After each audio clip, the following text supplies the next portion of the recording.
Balance பண்ற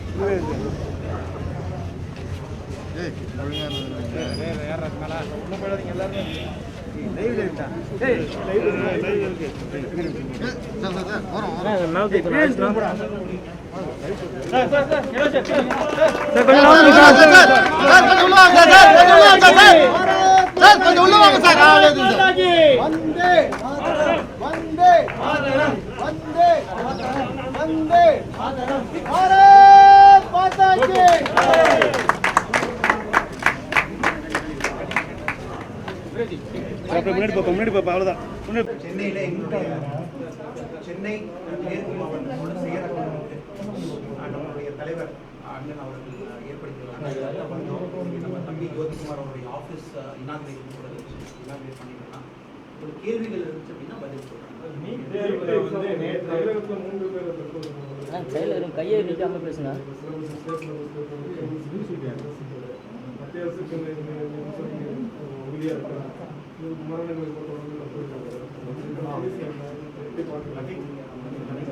ஆனால் first சொல்லணும் அப்படின்னாங்கன்னா இந்த யார் இந்த குழந்தைகள் தற்கொலை பண்ணி இறந்தாங்களோ கண்டிப்பாக என்னுடைய ஆழ்ந்திரங்கள் ப்ளஸ் நம்ம பாட்டியோட ஆழ்ந்திரங்கள் நான் கண்டிப்பாக நம்ம சொல்கிறோம்.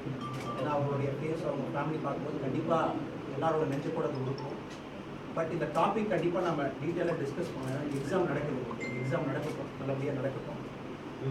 எல்லா சேனல்ஸ் இருக்கீங்க, டிபேட் பண்ணுவோம், கண்டிப்பாக பேசுவோம். பட் இன்னைக்கு மட்டும் அதை அவாய்ட் பண்ணலாம் அப்படிங்கிறது என்னுடைய கருத்து. வந்து சின்ன குழந்தைகள் ஆரம்பிக்கல போயிருப்பாங்க, பார்த்துட்டு இருப்பாங்க.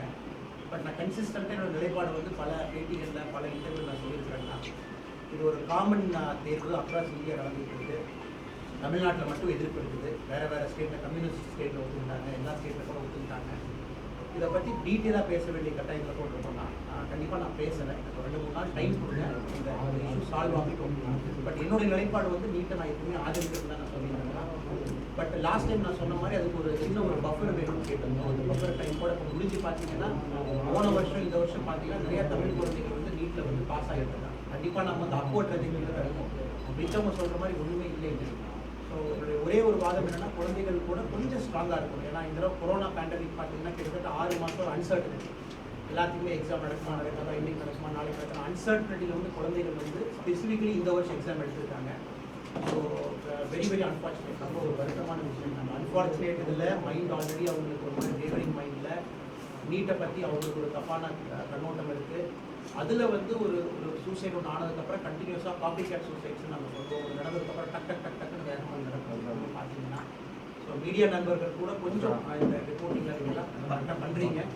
கொஞ்சம் இன்னைக்கு நாளைக்கு மட்டும் நீங்கள் பண்ணிவிட்டு அதுக்கப்புறம் நீங்கள் அக்ரெசிவாக என்ன பேசலாம் அப்படின்ட்டு இது ஒரு பக்கம் இருந்தாலும் இந்த தொடர் தற்கொலைகளுக்கு மத்திய அரசு அதாவது பாஜக அரசு தான் பொறுப்பேற்கணும், மோடி அவர்கள் பொறுப்பேற்கணும் அப்படிங்கிறத எதிர்கட்சியில் வலியுறுத்தாங்க. ஸோ இதை நீங்கள் பாஜக தரப்புல இருந்து எழுதி பார்க்குறீங்க, நீங்கள் அதை பொறுப்பேற்றுக்கீங்க. ஆனால் இது கவர்மெண்ட் எப்படி பொறுப்பேற்க முடியும்னு நான் தெரியலீங்க. பிகாஸ் 2013 நீட்டை பற்றி முதலாக நம்ம பேசும்போது அப்போ உண்மையான கட்சிகள் கூட்டணியில் யார் இருந்தாங்க நம்ம தெரியல. நான் ஃபஸ்ட்டே பேசுகிற மாதிரி அரசியல் பேசுகிற டைம் இல்லைங்க, இன்னைக்கு எக்ஸாம் முடியணும். ஸோ 2013 நீட்டை பற்றி ஒரிஜினல் டிஸ்கஷன் நடக்கும்போது டெல்லியில் இருந்த அரசாங்கம் இருக்குது, கூட்டணி இருந்த அரசாங்கம் இருக்குது. அதுக்கப்புறம் 2016 நீட் வந்ததுக்கப்புறம் கிட்டத்தட்ட 3-4 வருஷமாக நம்ம பேசிக்கிட்டு இருக்கோம். கோச்சிங் இன்ஸ்டியூட்ஸ் நிறையா வந்துட்டாங்க, கோச் பண்ணுறாங்க, கவர்மெண்ட் மாணவர்கள் ட்ரெயின் அப் ஆகிட்டு இருக்காங்க. கிட்டத்தட்ட 2020 கிட்டத்தட்ட 4 வருஷம் நீட் எக்ஸாம் ஆகி 4 வருஷத்துக்கு அப்புறம் நம்ம பேசுகிறோம். அதனால் இப்போ வந்து எதிர்கட்சிகளோ வேறு கட்சிகளோ வந்து இதுக்கு வந்து பிரதமர் தான் பொறுப்பேற்கணும், பாஜக கட்சி தலைவர்கள் பொறுப்பேற்கணும்னு சொல்லிட்டு கண்டிப்பாக ஏற்கக்கூடிய கருத்தல்ல. பிகாஸ் இது வந்து 2016 4 வருஷம் ஆயிடுச்சு. நிறைய டிபேட் பண்ணுறோம், டிஸ்கஸ் பண்ணுறோம். எல்லா வருஷம் பார்த்தீங்கன்னா தமிழ்நாட்டு மாணவர்கள் வந்து அதிக அளவில் நீட்டில் பாஸ் ஆகிட்டு இருக்காங்க. போன வருஷத்துக்கு அப்புறம் இந்த வருஷம் அதிகமாக தான் இருக்கு. எப்படி முடிச்சு போகிறாங்க அப்படின்னு திமுக ஆட்சிக்கு வந்தா நீட்டை வந்து நாங்கள் ரத்து செஞ்சிடுவோம்னு சொல்லி ஸ்டாலின் சொல்லியிருக்காரு. எப்படி பார்க்குறோம்? ஸ்டாலின் சார் அவர்கள் சொன்ன கருத்து வந்து கான்ஸ்டிடியூஷனலி நாட் பாசிபிள். சட்டத்துக்கு உட்பட்ட அந்த கருத்து கிடையாது. காரணம் என்னன்னா நீட் வந்து சுப்ரீம் கோர்ட்டில் வந்து இவங்கெல்லாம் அப்பீல் போய் சுப்ரீம் கோர்ட் அப்பீல் பண்ணுறாங்க. அது வந்து கண்டெம்ட் ஆஃப் கோர்ட் மாதிரி தான் போகும். அப்போ நீட் வந்து சுப்ரீம் கோர்ட்டில் போய் சுப்ரீம் கோர்ட் அப்பீல் பண்ணி நீட் நடத்துறாங்க. ஸோ நம்மளோட எதிர்கட்சி தலைவர் ஸ்டாலின் சார் அவர்கள் என்ன சொல்கிறாங்கன்னா இந்த மாதிரி வந்து நாங்கள் ஆட்சிக்கு வந்ததுக்கப்புறம் நீட்டை நீக்கிடுவோம்னு சொல்கிறாங்க. அது கண்டிப்பாக சரியான கருத்தாக எனக்கு தெரியலீங்க. பட் இந்த டைம்ல வந்து எல்லாருமே கொஞ்சம் மெச்சோர்டா சிச்சுவேஷனை சூஸ் பண்ணி அவங்க எக்ஸாம் முதல்ல எழுத வைக்க வேண்டும் அப்படிங்கிறது என்னுடைய தாழ்மையான கருத்து. அந்த அவர் சொன்ன கருத்தை தவிர்த்திருக்கலாம் அப்படிங்கிறது என்னுடைய பணிவான ஒரு கருத்து. மாநில சுய ஆட்சியை பறிக்கிற விதமா வந்து இந்த நீட் வந்து இன்னமும் வந்து ரொம்ப ஸ்ட்ராங்கா மத்திய அரசு பண்ணிருக்காங்க. நீங்க மற்ற ஸ்டேட்லயும் 6 ஸ்டேட் வந்து சுப்ரீம் கோர்ட்டுக்கு போய் இதை ஸ்டாப் பண்றதுக்கும் அப்பீல் பண்ணாங்க, அது ரிஜெக்ட் ஆயிடுச்சு. ஸோ வந்து தமிழ்நாட்டு அரசே வந்து இதை வந்து எதிர்க்கிறாங்க. ஸோ அப்படி இருக்கும்போது அவங்க தவறான புரிதலோடு தான் செய்கிறாங்கன்னு எப்படி முடியும்? ஆனால் நீங்கள் சொன்ன இதே விஷயம் வந்து சுப்ரீம் கோர்ட்டில் வந்து அப்பீல் போகும்போது இந்த எல்லா விஷயத்தையுமே டிஸ்கஸ் பண்ணலாம். சுயாட்சி, ஃபெடரல் ஸ்ட்ரக்சர், எஜுகேஷன் அப்படிங்கிறது சென்ட்ரல் கவர்மெண்ட்டுக்கு எவ்வளோ பவர்ஸ் இருக்குது, ஸ்டேட் கவர்மெண்ட்டுக்கு எவ்வளோ பவர்ஸ் இருக்குது, அது யூனியன் லிஸ்ட்டா, ஸ்டேட் லிஸ்ட்டா, கன்கரண்ட் லிஸ்ட்டா. ஸோ சுப்ரீம் கோர்ட் பார்த்தீங்கன்னா இது எல்லாத்தையும் ஆராய்ஞ்சு தான் ஒரு தீர்வு கொடுத்துருக்காங்க. நீட் அப்படிங்கிறது சென்ட்ரல் கவர்மெண்ட் அவங்க நடத்துறதுக்கான இது இருக்குது. நீங்கள் இன்னொன்று பார்த்தீங்கன்னா 80% ஆஃப் சீட்ஸ் வந்து லோக்கல் எய்ட் இருக்கும். நீட்டில் நம்ம நடத்தக்கூடிய தேர்தலில் 20% வந்து ஆல் இந்தியா போகுது, நம்ம ஆளுகள் போகிறாங்க. ஸோ என்னை பொறுத்த வரைக்கும் இது ஆன்டி ஃபெடரல், மாநில சுயாட்சிக்கு எதிரான ஒரு சட்டம், எதிரான ஒரு எக்ஸாம் அப்படின்னு எப்படி சொல்ல முடியும் எனக்கு தெரியல. பிகாஸ் நீங்கள் பார்த்தீங்கன்னா ஐஐடிக்கு போகும்போது அதே காமன் என்ட்ரன்ஸ் டெஸ்ட் தான் இருக்கும். சென்னையில் இருக்கக்கூடிய ஐஐடியும் காமனாக ஒரு போர்டு வச்சு தான் கண்டக்ட் பண்ணுறோம். ஐஏஎம் போகும்போதும் காமனாக, திருச்சியில் ஐஏஎம் இருக்குன்னா அதுக்கு வந்து காமனாக வந்து ஒரே எக்ஸாம் தான் எழுதுறோம். So over a point of time அவங்க வந்து ஒரு காமன் அட்மிஷன் டெஸ்ட் அப்படிங்கிற பேட்டர்னுக்கு வந்திருக்காங்க. இதை வந்து சுப்ரீம் கோர்ட் ரொம்ப கிளியராக ஆராய்ச்சி அவங்க தெளிவாக சொல்லிட்டாங்க. இது வந்து மாநில சுயாட்சிக்கோ ஃபெடரல் ஸ்ட்ரக்சருக்கோ ஆப்போசிட் இருக்கக்கூடிய விஷயம் இல்லைன்னு சொல்லிட்டாங்க. அதனால் நான் முதலே சொன்ன மாதிரிங்கன்னா இந்த எல்லா விஷயத்தையும் கண்டிப்பாக டீட்டெயிலாக இருக்குன்னா மக்களுக்கு உண்மை தெரியணும், ஊடகங்களும் கரெக்டாக அவங்களை போய் ரீச் பண்ணணும். பட் இன்னைக்கு ஒரு நாள் அவாய்ட் பண்ண அப்படிங்கிறத மருத்துவத்தோட எப்படி நீங்க கம்பேர் பண்றீங்கன்னா, இது மருத்துவத்துல எல்லா காலேஜ்ல படிக்கிறதுக்கும் நீட் வந்து கம்பல்சரி. பட் ஆனால் ஐஐடி மட்டும்தான் அது. மற்றபடி இன்ஜினியரிங் படிக்கணும்னா மாணவர்கள் வேறு வழியில் இன்ஜினியரிங் படிச்சுருவாங்க. ஆனால் மருத்துவம் படிக்கணும்னா இது வந்து இவ்வளவு தூரம் இருக்கிறதுனால தான் மாணவர்கள் தற்கொலை எண்ணத்துக்கே தூண்டுது. அதை பற்றி ஒன்று நீங்கள் கேட்ட ஸ்பெசிஃபிக் கேள்விக்கு வந்து எப்படி நீங்கள் ஒரு ஐஏஎம்ஓ, ஐஐடியோ, மெடிக்கல் காலேஜோ கம்பேர் பண்ணுறீங்கன்னு கேட்டிங்கன்னா, இப்போ ஒரு ஸ்டாண்டர்ட் மெடிக்கல் போர்டு இந்தியாவை பொறுத்த வரைக்கும் பார்த்தீங்கன்னா ஸ்டேட் லெவலில் இண்டிவிஜுவலாக நான் இப்படி தான் மெடிக்கல் காலேஜ் நடத்தணும் அப்படின்னு கேட்டிங்கன்னா ஓவர் பாயிண்ட் ஆஃப் டைம் ஒரு காமன் ஸ்டாண்டர்டுக்கு வந்துருக்கு. அதுக்கு தான் நமக்கு ஒரு போர்டு இருக்குது. அது புதிய கல்விக்குறை முறையில் பார்த்தீங்கன்னா அந்த போர்டை நம்ம அபாலிஷ் பண்ணிட்டோம், அதுலேயும் ஒரு மாற்றத்தை கொண்டு வந்துருக்கோம். So over point of time ஒரு ஸ்டாண்டர்ட் எக்ஸாம் கொண்டு போய் யூனிஃபார்மிட்டி அக்ராஸ் த கண்ட்ரி கொண்டு வராங்க. இப்போ என்னுடைய ஒரே வாதம் என்னன்னா, நீட் வர்றதுக்கு முன்னாடி எவ்வளவு கவர்மெண்ட் மாணவர்கள் அரசாங்க கல்லூரிகளுக்கு போனாங்க, மெடிக்கல் காலேஜுக்கு போனாங்க. நீட் வந்ததுக்கு அப்புறம் எவ்வளவு அரசாங்க மாணவர்கள் மெடிக்கல் காலேஜுக்கு போனாங்க அப்படிங்கிறது ஒரு கரெக்டான கம்பேரிசன். அந்த டேட்டா தான் எல்லாருமே வந்து சுற்றி சொல்லிட்டு. அதனால அந்த டேட்டா வச்சு நம்ம ஆர்கியூ பண்ணுவோம். அந்த 4 வருஷத்துல நீட் வந்ததுக்கு அப்புறம் என்ன நடந்திருக்கு இப்போ பார்த்தீங்கன்னா யாருமே அந்த மாதிரி ஆர்கியூ பண்ணுறது 2016, 17, 18, 19, 20 எக்ஸாம் முடியுதுன்னா எப்படி இருக்குன்னு சொல்லி. ஸோ நம்மளுடைய ஆர்கியூமெண்ட் வந்து அதை பொறுத்து தான் இருக்கணும். நீங்க சொல்லுங்க எவ்வளோ இப்போ கவர்மெண்ட் ஸ்டூடெண்ட்ஸ் போயிட்டாங்க? 6 பேர் போன வருஷம் போனாங்க. அதுக்கு முன்னாடி 2 பேர் போனாங்க. இப்போ 2 பேர் 6 பேர் தான் போய்கிட்டு இருக்காங்க. அதுக்கு முன்னாடி இருந்த கவுன்சிலிங் 2800 பேர் வந்து அலோவ் பண்ற ஒரு சீட் வந்து இருக்கு நம்ம கிட்ட. நம்மளுடைய ஸ்டூடெண்ட்ஸை நம்ம அலோவ் பண்ணலாம். அவ்வளோ பேருமே நம்ம வந்து ஸ்டாப் பண்ணிக்கலாம். இப்போ நான் சொல்ற ஒரே ஆர்குமெண்ட் வந்துன்னா, இப்போ நீட் வந்ததுக்கு அப்புறம் உண்மையாலுமே கவர்மெண்ட் ஸ்டூடெண்ட்ஸ் பெனிஃபிட் ஆனாங்களா, எஜுகேஷன் கோச்சிங் இன்ஸ்டியூட் அப்படிங்கிற மாஃபியா ஸ்ட்ரக்சர் உடஞ்சிருச்சா அப்படிங்கிறது தான் கேள்வி. இது வந்ததுக்கு அப்புறம் என்னையை பொறுத்தவரைக்கும் கட்டாயமா பார்த்தீங்க அப்படின்னா எஜுகேஷன் மாஃபியா அப்படிங்கிறது பெரிய லெவலில் பிரைவேட் யூனிவர்சிட்டிஸ் வந்து அவங்க கொடுக்குற டொனேஷன்ஸோ பேமெண்ட்ஸோ பார்த்தீங்கன்னா நீட் வந்ததுக்கு அப்புறம் ஏகப்பட்ட இது உள்ள வந்திருக்குதுங்க. அதனால நம்ம டேட்டா வச்சு ஆர்கியூ பண்ணுவோம், அதுக்கு நேரம் இருக்கு. இன்னைக்கு வேண்டாம் அப்படிங்கிறது என்னுடைய டேட்டா வந்து அந்த நீங்க சொல்லுங்க. டேட்டா கவர்மெண்ட் ஸ்டூடெண்ட்ஸ் எத்தனை பேர்? அதனால ஒரு நிமிஷம், இதே டேட்டா வந்து அரசாங்கத்துக்கு இருக்கலன்னா நாங்க வந்து டேட்டா வச்சு நாங்க வந்து டேட்டா ஒரு ஸ்டேட் கவர்மெண்ட் வந்து ப்ரோபோஸ் பண்ணாங்க அப்படிங்க போது இதே டேட்டாங்க வந்து அரசாங்கத்துக்கு வச்சு ஆர்கியூ பண்ணுவாங்க. ஆர்கியூ பண்ணுவாங்க. டிபேட் நிறைய ஆர்கியூ பண்ணுவாங்க. 6 பேர் அங்க வந்து சீட் கிடைச்சிருக்கு. 6 பேர் தான் சீட். 2800 பேர் சீட் இருக்கிற இடத்துல 6 கவர்மெண்ட் ஸ்டூடெண்ட் தான் கிடைச்சிருக்கு. அது எப்படி அந்த டேட்டா வந்து நீட்டுக்கு முன்னாடி நீங்க பாத்தீங்கன்னா எவ்வளவு கவர்மெண்ட் மக்கள் போனாங்க? எல்லாருமே சரியான வாதம் கிடையாது. 15% வந்து நம்ம ஆல் இந்தியா கோட்டா போறோம். 85 வந்து நம்ம ஸ்டேட் கோட்டா இருக்கு. அது கவர்மெண்ட் ஸ்டூடெண்ட் எல்லாருமே மெரிட்ல போய் செலக்ட் ஆயிடுவாங்க.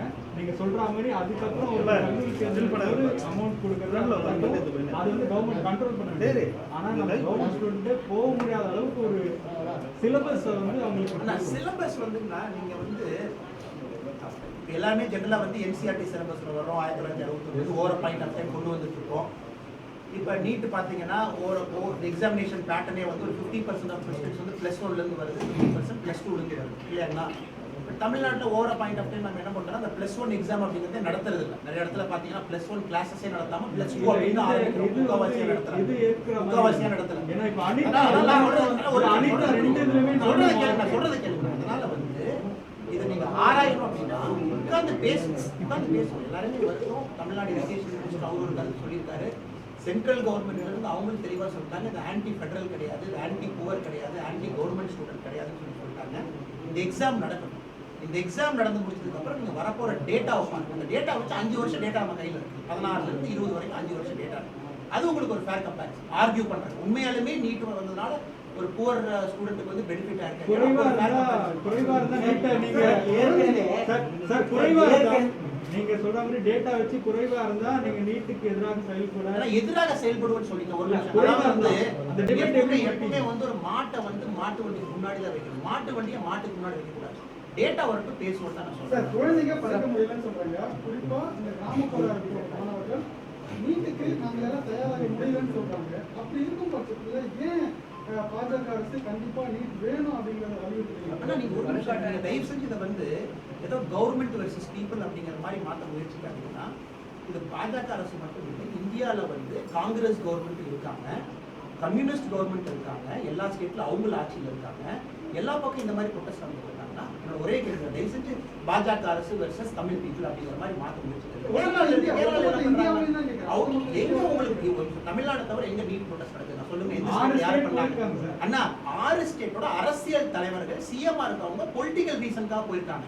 எங்க வந்து மாணவர்கள் பெற்றோர்களோ ஒரு கம்யூனிஸ்ட் இருக்கக்கூடிய ஸ்டேட்லயோ அல்லது வேற காங்கிரஸ் காலக்கூடிய ஸ்டேட் எங்க வந்து ப்ரொடெஸ்ட் பண்ண விஷுவல்ஸ் காமிங்க, போட்டோ காமிங்க. கவர்மெண்ட்ல இருந்து வந்து யாரோ வெஸ்ட் பெங்காலோட சீஃப் மினிஸ்டர் வந்து ஒரு பொலிட்டிக்கல் பர்பஸ்க்காக பண்றதுக்காக எப்படி வந்து நீங்க வந்து மாணவர்களுக்கு நான் சொல்றதுங்கண்ணா பக்கத்து ஸ்டேட்ல கம்யூனிஸ்ட் கவர்மெண்ட் இருக்கு, வேற ஸ்டேட்ல காங்கிரஸ் கவர்மெண்ட் இருக்கு, அங்க ப்ரொடெஸ்ட் பண்ற விஷுவல் காட்டுங்க.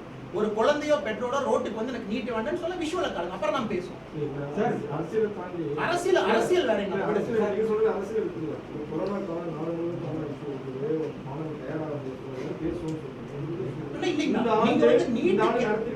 நீங்க வந்து நீட் கேன்சல் பண்ணுங்க சொல்றீங்க இல்லைங்களா? கேரளால பாத்தீங்கன்னா பீக் கொரோனா எக்ஸாம் கண்டக்ட் பண்ணி முடிச்சாங்க.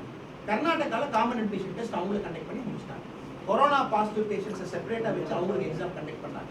கேரளால நெகட்டிவ் எழுதி சூப்பரா கண்டக்ட் பண்றாங்க. கர்நாடகால நெகட்டிவ் எழுதி நான் ஃபர்ஸ்டே சொன்ன மாதிரி நீட் கண்டிப்பா கண்டக்ட் பண்ற கெப்பாசிட்டி நம்ம இருக்கு. நீங்க பாருங்க எக்ஸாம் ஃபுல்லா எழுதுறாங்க, சாயந்தரம் பாருங்க எவ்வளவு பேர் எக்ஸாமினேஷன் ஹாலுக்கு போக முடியல, எவ்வளவு பேர்த்த வந்து அங்க இருக்கக்கூடிய அதிகாரிகள் வந்து உள்ள விடல, கொரோனா பாசிட்டிவ் பேஷண்ட்ஸ் இருக்கவங்களுக்கு செப்பரேட்டா இது பண்ணிட்டாங்களா, சேஃப்டி மெக்கானிசம் ஃபாலோ பண்ணிட்டாங்களா? கண்டிப்பா பண்ணிருக்காங்க. ஆர்குமெண்ட் வரைக்கும் நான் சொல்றேன் நீட் இன்னைக்கு நடந்தது என்னை பொறுத்தவரைக்கும் சரியான ஒரு இதுதான்.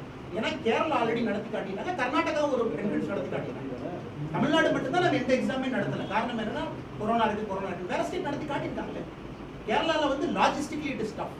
போட்ல வர்றாங்க, ஆத்துல வர்றாங்க, படகுல வர்றாங்க, வந்து பண்ணிட்டு போறாங்க. Tamil Nadu absolutely capable. நீக்குள்ள எக்ஸாம் நடக்கணும், உங்களோட விஷுவல்ஸ் இருக்கு, அப்புறம் ஆர்கியூ பண்ணுவோம்னா நீட் சரியான முறையில் நடந்ததா இல்லையா, அப்புறம் அந்த ஆர்கியூமெண்ட் இருக்கு.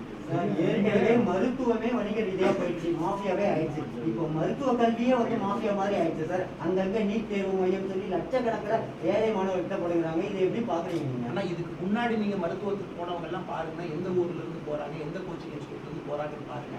தமிழ்நாட்டில் ஒரு 3-4 ஹப் இருக்கு, அங்கதான் அதிகமா போயிட்டு இருந்தாங்க. ஸோ அதனால வந்து ஃபேர் கம்பேரிசன் கிடையாது. ஸோ இந்த புதிய கல்விக் கொள்கை அப்படிங்கிறது நீங்க கரெக்டா படிச்சு பார்த்தீங்கன்னா இந்த எஜுகேஷன் அப்படிங்கிறது வந்து ஒரு வணிகமா மாறிடுச்சு, உடைக்கிறதுக்கான முயற்சி தான் புதிய கல்வி. எக்ஸாக்டா நீங்க சொல்ற அதே பாயிண்ட்டுக்கு தான் அந்த நியூ எஜுகேஷன் பாலிசி வந்திருக்கு. ஒரு வருஷம் ஒரு வருஷம் முடிச்சதுக்கு அப்புறம் சிம்பிள் டிகிரி வாங்கிக்கலாம், ஒரு சர்டிஃபிகேட் வாங்கிக்கலாம். ஃபுல் எஜுகேஷன் கம்ப்ளீட் பண்ணினா கம்ப்ளீட் சர்டிஃபிகேட் வாங்கிக்கலாம். இந்த பிரைவேட் யூனிவர்சிட்டிஸோட மாஃபியாஸ், எஜுகேஷனல் லாபி உடைக்கிறதுக்காக தான் புதிய கல்விக் கொள்கை வந்திருக்கு. ஸோ அதனால நீங்க கல்விக் கொள்கையை படிச்சு பாருங்க. கவர்மெண்ட் கண்டிப்பா எகெயின்ஸ்ட் தான் இருக்கு, யாருமே சப்போர்ட் பண்ணல. நான் வேற ஏதாவது சப்ஜெக்ட்ல கேள்வி இருந்தா கேட்டீங்கன்னா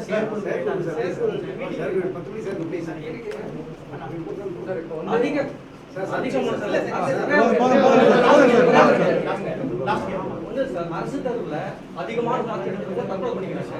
குறைஞ்ச பார்டர்ல பாஸ் பண்றவங்க கோச்சிங் சென்டர் போயிட்டு மார்க் அந்த எக்ஸாம் எழுதி நீட் எக்ஸாம் பாஸ் பண்ணிட்டு படிப்பு போயிடுறாங்க. டாக்டர்ஸ் சீட்டு கிடைக்குது. இதை பத்தி நீங்க நினைக்கிறீங்க? என்னை பொறுத்தவரைக்கும் ரொம்ப தவறாக தான் நான் நினைக்கிறேன். இப்போ நீங்கள் பார்த்தீங்கன்னா ஒரு சாதாரண குடும்பத்தில் பிறந்தவங்க வந்து இந்த 2 லட்சம் 1 லட்சம் அப்படிங்கிற ஃபீஸ் அவங்களால அஃபோர்ட் பண்ண முடியாது. பட் எத்தனையோ பேர் பார்த்தீங்கன்னா நல்ல ஒரு பணக்கார ஃபேமிலியில் இருக்காங்க, அவங்களால அந்த இம்ப்ரூவ்மெண்ட் எக்ஸாம் போக முடியுது, வேற வேற இதில் பண்ணுறது. முன்னாடி இருந்துச்சுன்னா இப்போ மட்டும் இல்லை, முன்னாடி இருந்த என்ட்ரன்ஸ் லிஸ்ட்லையும் பார்த்தீங்கன்னா அந்த இம்ப்ரூவ்மெண்ட் ஆப்ஷன் அப்படின்னு இருந்துச்சு. அது எல்லாமே உடைக்கணும்னா அந்த எஜுகேஷன் அப்படிங்கிறது இந்தியாவில் பார்த்தீங்கன்னா பணம் இருக்கிறவனுக்கு ஒரு மாதிரி, பணம் இல்லாதவனுக்கு ஒரு மாதிரி மாறிடுச்சு. நம்மளுடைய ஹெல்த் மாதிரி அதை உடைக்கணும். உடைக்கிறதுக்கான முயற்சி தான். நீங்கள் இது வேண்டாம், நான் பழைய மாடலுக்கே போகிறேன்னு சொன்னீங்கன்னா அதே மாதிரி தான் கன்னியூ ஆகிட்டு போயிட்டே இருக்கும். நேரடி விவாதத்துக்கு திமுக செஞ்சு உங்களை அழைச்சிருக்காங்க சொல்லியிருக்காங்க. நீங்க பாத்தீங்களான்னு தெரியல, நைட் 1 மணி வரைக்கும் ட்விட்டர்ல ஏதோ போயிட்டு இருந்துச்சுன்னா நான் வந்து நம்ம செந்தில் சார் சொல்லிடுறேன். செந்தில் சார் அவரை தருமபுரி எம்பி அவர்கள் வந்து நேரடி விவாதத்துக்கு அழைச்சாருன்னா நானும் வந்து டேட் கொடுத்துருந்தேன்னா எனக்கு நான் கோயம்புத்தூர் செயற்குழுவில் இருந்தேன், இன்னைக்கு சென்னை இருக்கிறேன். நான் வந்து சொன்னேன் நெக்ஸ்ட் சனி ஞாயிறு, அதுக்கு அடுத்த சனி ஞாயிறு, அதுக்கு அடுத்த சனி 6 டேட் கொடுத்துருந்தேன். உங்களுக்கு எது வேணுமோ சூஸ் பண்ணிக்கிறேன். செந்தில் அவர்கள் என்ன சொன்னாங்கன்னா நான் பார்லிமெண்ட் போகணும், அதனால நேற்று மட்டும் இருந்தால் நான் வந்து பண்றேன் அப்படின்னு சொல்லி சொன்னாருன்னா, ஸோ நேற்று எனக்கு என்னுடைய கட்சி வேலை இருந்தது. அதனால் நேற்று புதுசாக வந்து இன்னொரு டேட், இந்த 6 டேட்டை திரும்ப வலியுறுத்தணும். அதுக்கு ஒரு என்ன சொல்லியிருந்தாருன்னா ட்விட்டரில் வந்து நான் வர முடியாது, நான் சொன்ன டேட்டுக்கு நீங்கள் வரல, அதனால் நான் வர மாட்டேன். ஸோ டிபேட்டுங்கிறது டிபேட்டுங்க, அது இன்றைக்கும் பண்ணலாம், நாளைக்கு பண்ணலாம், நாளானிக்கு பண்ணலாம். அவரும் பார்லிமெண்ட் இருக்கிற மாதிரி எனக்கு கட்சி வேலைக்கு வருது. ஸோ நான் கொடுத்த டேட்டில் நிற்குது, நான் கொடுத்த டேட்டு இந்த வார கடைசி நிற்குது, அதுக்கு அடுத்த வாரம் நிற்குது.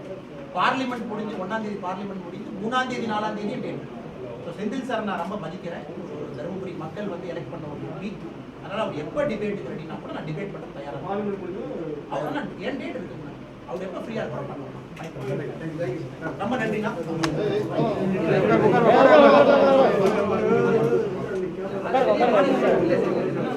வெளியே போட்டு